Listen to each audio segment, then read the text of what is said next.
లక్ష తమలపాకులతో పూజ, అలాగే మూలమంత్ర హోమము. ఈ కార్యక్రమాలన్నీ కూడా 7:30కు ప్రారంభమయ్యి 12 గంటల వరకు ఈ కార్యక్రమాలన్నీ కూడా కొనసాగుతాయి. సాయంత్రము వల్లీ దేవసేన సమేత సుబ్రహ్మణ్యేశ్వర స్వామి కళ్యాణ మహోత్సవం రేపు సాయంత్రము. ఎల్లుండి చాలా విశేషమైనటువంటి కార్యక్రమం. ఆ కార్యక్రమం ఎల్లుండి ఉదయం ప్రారంభమవుతుంది, 11 గంటల వరకు అది పూర్తవుతుంది. ఆ తర్వాత శ్రీ సీతారామచంద్ర స్వామివారి యొక్క కళ్యాణ మహోత్సవం కూడా ఉంటుంది. కాబట్టి భక్తులందరూ కూడా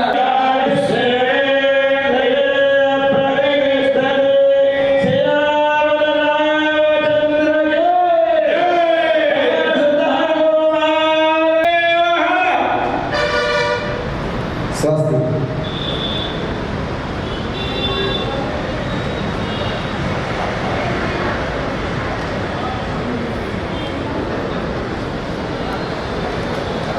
సీతారామచంద్ర స్వామి వారి శివ పంచాయతన సహిత వల్లీ దేవసేన సమేత సుబ్రహ్మణ్య స్వామి వారి అనుగ్రహాలు, అదేవిధంగా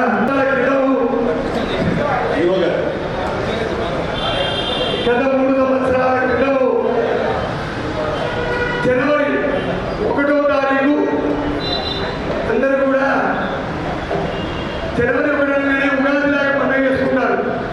కానీ ఆ జనవరి 1వ తారీఖు మనకు మన స్వామి వారు దర్శన వాటి ఇవ్వలేదు. ఆ రోజు నుండి స్వామి వారు మనందరికీ, అంటే మనం భక్తులం అందరికీ కూడా మనుష్య జన్మ ఎక్కినందుకు ఈ యొక్క సాధ్యతము ఆయన అనుకున్నాడేమో. ఇంతమంది భక్తులు ఈ హైదరాబాద్ నగరంలో నేనున్నాను, నన్ను కొలవండి అని స్వామివారు మనందరికీ కూడా దర్శనమిచ్చారు. అదేవిధంగా ఆ రోజు నుండి మొదలు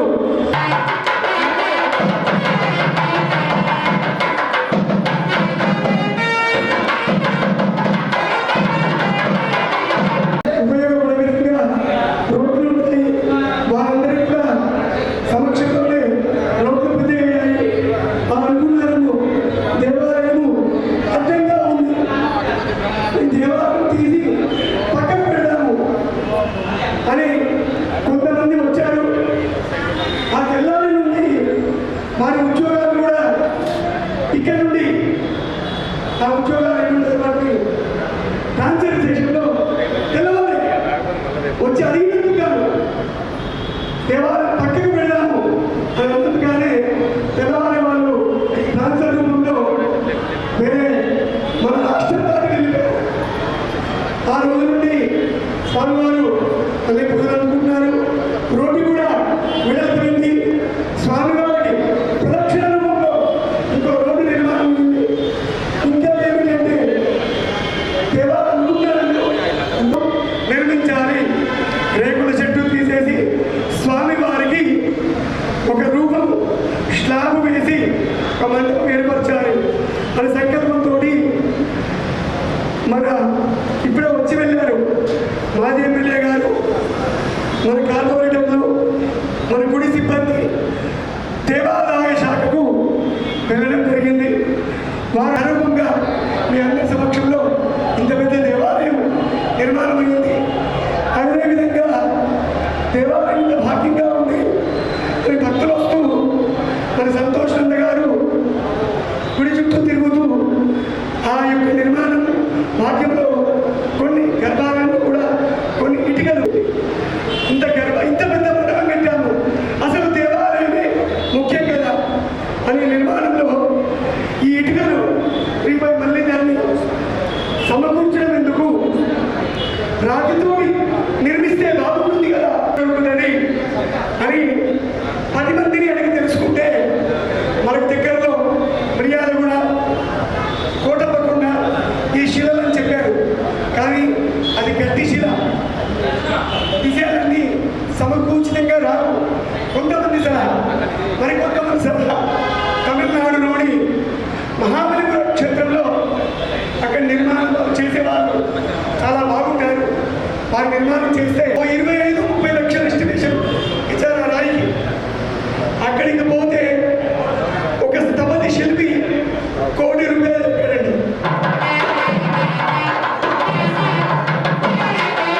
తిరిగితే రాత్రి సంధ్యా సమయంలో కరెక్ట్పోయింది. ఇన్ని లక్షలంటే ఎట్లా చేద్దాము ఆయన ఎట్లా మళ్ళీ వెళ్ళి 10 మందిని అడుగుతాము అంటే ఈ స్థపతి 60 లక్షలు అన్నాడు. మళ్ళీ ఒక గంట సేపు ఆలోచించాడు. లెక్క పెడితే ఆలోచిస్తే 45 లక్షలు కొనుక్కున్నాడు ఈ నిర్మాణాన్ని. కానీ 40 లక్షలు ఓకే అన్నాడు. సంతోషంతో వచ్చారు. మళ్ళీ వారిని ఇక్కడ రమ్మన్నాము, వచ్చారు. ఏదైనా మనం చర్చలు శివమండపం ఇవి ఒక 70 లక్షలకు వచ్చింది. వెనకాల ఒక దాత సంకల్పం, 10 మంది దాతల సంకల్పం. ఏదో విధాలుగా రూపాయి ఇస్తాము, 10 రూపాయలు ఇస్తాము, లక్షల దగ్గరికి తెస్తాము. మన శక్తి ఆలోచించుకుంటూ ఈరోజు వారి సమక్షంలో నిర్మించాలి. ఈ కలియుగంలో స్వామివారి వ్యక్తిగా చేస్తున్నారు. స్వామివారి వ్యక్తిగా చేయాలి. మనందరికీ కూడా భక్తులందరికీ కూడా ఉండాలని చెప్పి మనస్ఫూర్తిగా అంటే మన శిల్పి వెనుకాల చేసినా కూడా ఆలయాన్ని ఒక రూపు తిప్పాడు. అదే రూపం ఇప్పుడు మనం చూస్తున్నాం, ఆనందపడుతున్నాం.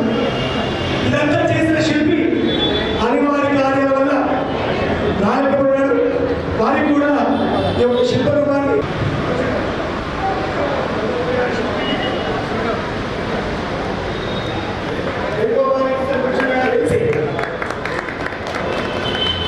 వారికి ధన్యవాదాలు చెప్తున్నాము.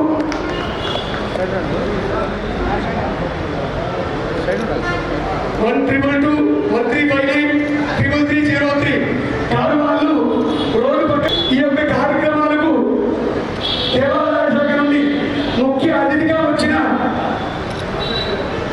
అసిస్టెంట్ కమిషనర్ గారు ఈవో గారు, ఏసీ గారు కలిసి వారికి ఇక్కడ మళ్ళీ సార్ వారికి ధన్యవాదాలు చెప్తున్నాము.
ఇంత మంచి బ్రహ్మాండమైన మహోత్సవానికి మరి మమ్మల్ని ఇక్కడ పిలిపించి ఈ డివిజన్ జిహెచ్ఎంసీ కార్పొరేటర్గా మాకు కూడా ఈ భాగ్యం దొరికినందుకు మన భగవంతుడికి ఎలా కాలంలో రుణపడి ఉంటూ మరి సంతోష్ గారు ఏదైతే ఇక్కడ అభయాంజనేయ స్వామి మరి నిజంగా కూడా ఏదైతే మండపము ఏదైతే మందిరం ఉన్నదో వారు నిజంగా కూడా వారందరూ కూడా ప్రజలు వారు సంపాదించుకున్న దాంట్లో వచ్చి ఇల్లు కట్టుకోవాలి, కారు కొనుక్కోవాలి, మేము మంచిగా ఉండాలి, నా ఇల్లు మంచిగా ఉండాలి, నా భార్య పిల్లలు మంచిగా ఉండాలి అన్నట్టు కాకుండా నిజంగా కూడా వారు పెద్ద మనసు చేసుకొని నిజంగా కూడా ఇట్లాంటి కార్యక్రమాలు చేయడానికి ఎవరికి కూడా మరి అవకాశం దొరకదు.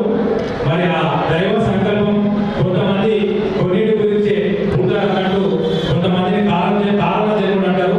మరి ఆ రకంగా సంతోష్ గారు మరి ఇక్కడ